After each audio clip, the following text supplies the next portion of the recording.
Hello guys, अब समय हो चुका है हमारा घर जाने का। तो आज हम घर जा रहे हैं। तो देख सकते हैं आगे कैमरा है। रोहन दादा रुक जा थोड़ा। देख सकते हैं मैंने आगे वाला कैमरा कर लिया है, इसी बात है। हेलो रोहन भाई, तो आज कहाँ पे जाने वाले हैं बोल दो। आज हम जा रहे हैं घर पे। घर पे? हाँ, घर पे जा रहे हैं। 14 तारीख का प्रोग्राम कैंसिल हुआ है, इसके लिए घर पे जा रहे हैं तब। और कल प्रोग्राम है 15 तारीख को कातरी कामतपाड़ा। तो आ सकते हैं दोस्तों किशन सौगाड़िया पार्टी को। कहाँ यहाँ था सोडले? हाँ दोस्तों, न्यू इन्फॉर्मेशन है। तो दोस्तों किशन सौगाड़िया पार्टी का प्रोग्राम 16 तारीख को था, 16/10/2025 बिजरी गवाण। वो प्रोग्राम कैंसिल हुआ है दोस्तों। कैंसिल हुआ है। तो जो भी बिजरी गवाण के अगल बगल गांव में से जो भी किशन सौगाड़िया पार्टी के फैन होंगे, देखने की तमन्ना होगी, तो वो प्रोग्राम कैंसिल हुआ है दोस्तों।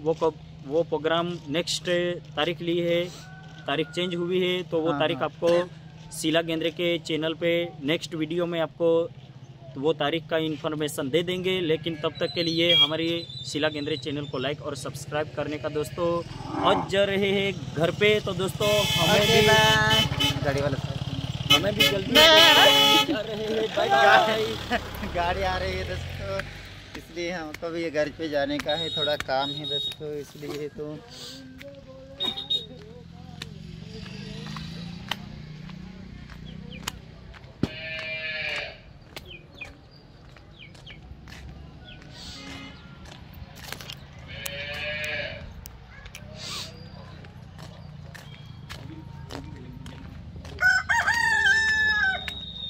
वसन भाई का घर में आ गए अब दुगर माल में।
केवडी गाव आहे म्हणजे ती ऐनाबी माता आली त्या खतुरुती मध्ये तो जतरू जोडलो आहे। 3 तारखेला आपण ती जाणार आहे। ते केवडी वाला खंडी आला आहे की आपण जोडीदार आहे लुलिया महाराज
पागल तुझे कर दूंगा, वही गाना है। वसंत ड्राइवर का वाला है। वावी वालों की तो है, गोविंद का तो जुड़े मन मालूम आपको।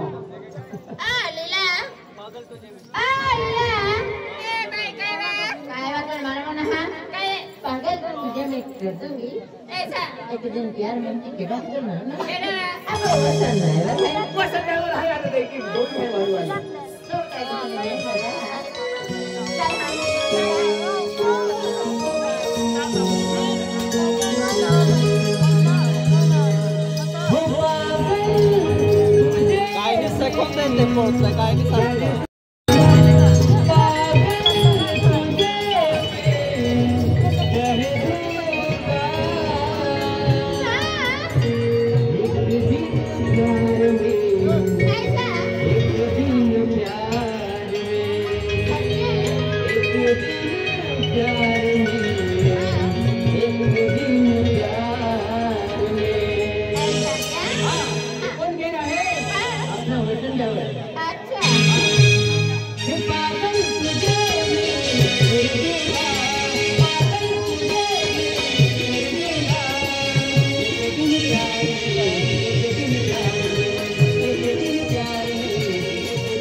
तो कैसे किसने दिए हैं? किसने? अरे तूने तो पागल बना दिया है। हाँ जी।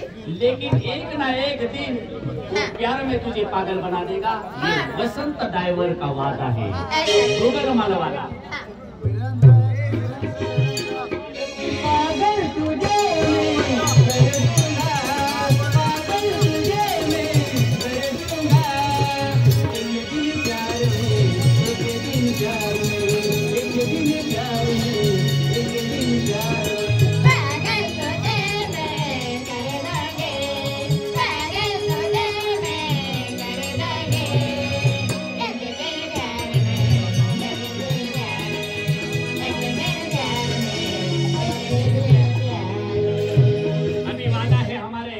वालों का वादा है।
माया गोविंद्रा तू काय के मालूम है अरे चल मैं वाली दम नहीं दे फिर आओ खेरो दे चल दावा